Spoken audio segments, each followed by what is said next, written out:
Favourite serials இனி டிவிக்கு முன்பே சன் நெக்ஸ்ட் ஆப்ல ஜாலியா எல்லாருக்கும் முன்னாடியே பாருங்க.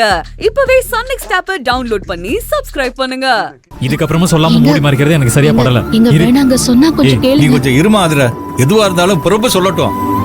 நீ அதை தடுக்கற.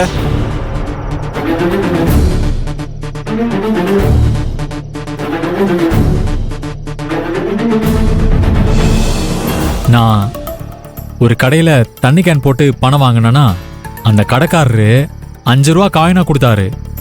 அதை வாங்கி பாக்கெட்ல போட்டேன். வீட்டுக்கு வந்து கலெக்ஷன் அமௌண்ட்லாம் எண்ணி பார்த்தேன். அப்ப ஒரு 5 ரூபா தொலைஞ்சிருச்சு.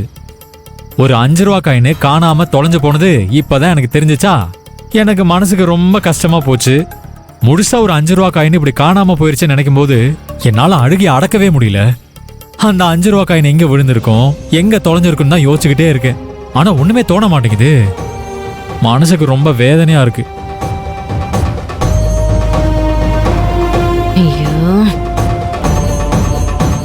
ஏன் பிரபு கண்ணா, ஒரு 5 ரூபாய் காணாம போனதுக்கா நீ இப்படி சோகராகம் பாடிக்கிட்டு இருக்க? என்ன பாட்டி நீ 5 ரூபான்னு அப்படியே ஈஸியா சொல்ற?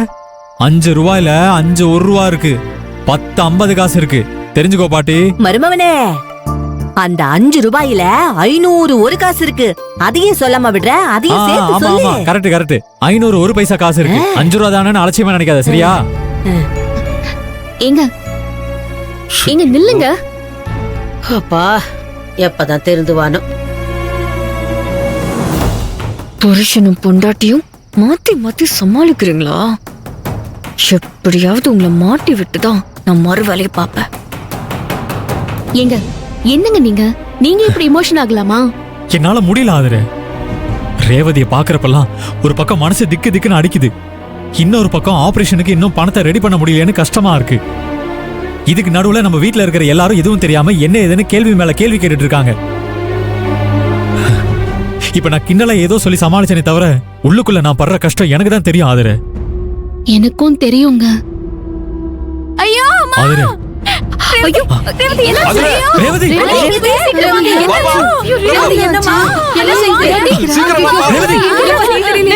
என்னாச்சு? மாமா, அல்சர்னா இப்படிதான் இருக்கும். அடிக்கடி வலி வரும். ரேவதி நீ கொஞ்சம் பொறுத்துக்கோ. டாக்டர் மருந்து கொடுத்திருக்காங்கல்ல, கண்டிப்பா வலி குறைஞ்சிரும். வா ரூமுக்கு போலாம். எங்க ரூமுக்கு கூட்டிட்டு வாங்க.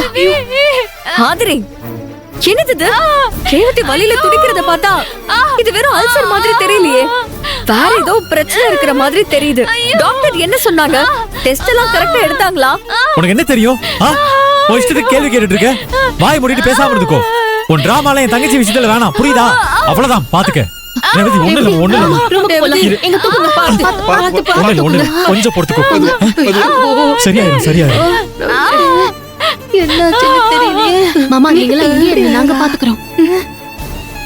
சத்யா, பிரபு பேசுனதெல்லாம் மனசுல வச்சுக்காத. அவன் தங்கச்சிக்கு உடம்பு முடியலன்னதும் அப்படி கோவப்பட்டுட்டான். நான் மனசுல ஒண்ணு வச்சுக்கிட்டு அப்படி சொல்லல பாட்டி.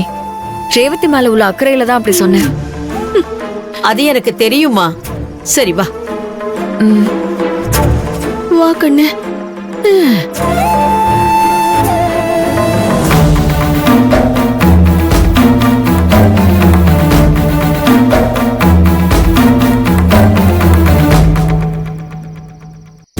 ரேவதி ஒண்ணு இல்லம்மா, ஒண்ணு இல்ல. ரேவதி என்னடா ரேவதி என்னாச்சுமா? ரொம்ப வலிக்குதா? பாருடா, உனக்கு ஒண்ணும் இல்ல. என்ன ரேவதி இப்படி துடிக்கிறாளே? ரேவதி கொஞ்சம் பொறுத்துக்கோ, வலி இப்ப சரியாயிரும். ரேவதி ஆதரே, டாக்டர் எழுதி கொடுத்து மாத்திரை எடு. ரேவதி இங்க பாரு, ஒண்ணு இல்ல, சரியாயிருமா, சரியாயிரும். ஒண்ணு இல்லம்மா, ஒண்ணு இல்ல. கொஞ்சம் பொறுத்துக்கோ. ரேவதி மாத்திரை போட்டா எல்லாம் சரியாயிருமா? கொஞ்சம் பொறுத்துக்கோ. ஐயோ ரேவதி, சீக்கிரம் மாத்திரை கொடு. இந்த ரேவதி இந்த மாத்திரை போட்டுக்கோ. வயிறு வலிக்குது. ஆதரே அந்த மாத்திரை கொடு. இந்த ரேவதி இங்க பாரு. வாய் துற. மாத்திரை போட்டுக்கோ. மாத்திரை போட்டுக்கிட்டா வலி குறைஞ்சிரும்ல. நான் சொல்றேன்ல, அண்ணன் சொல்றேன்ல. காட்டு. மாத்திரை போட்டுக்கோமா. மாத்திரை முழுங்க, தண்ணி குடி, பொறுமையா. பாத்து பொறுமையா. அவ்வளவுதான் ரேவதி, அவ்வளவுதான். ஒண்ணு இல்ல. இப்ப சரியாயிரும். வலி சுத்தமா போயிடும். சரியா? கொஞ்ச நேரம் படுத்துக்கோடா, சரியாயிடும். நீ படுத்துக்கோ. வா, இங்க படுக்க படு. வைங்க. படு படு பாத்து பாத்து படுத்துக்கோ. ஒண்ணு இல்லம்மா, படுத்துக்கோடா. குறைஞ்சிருக்கும்.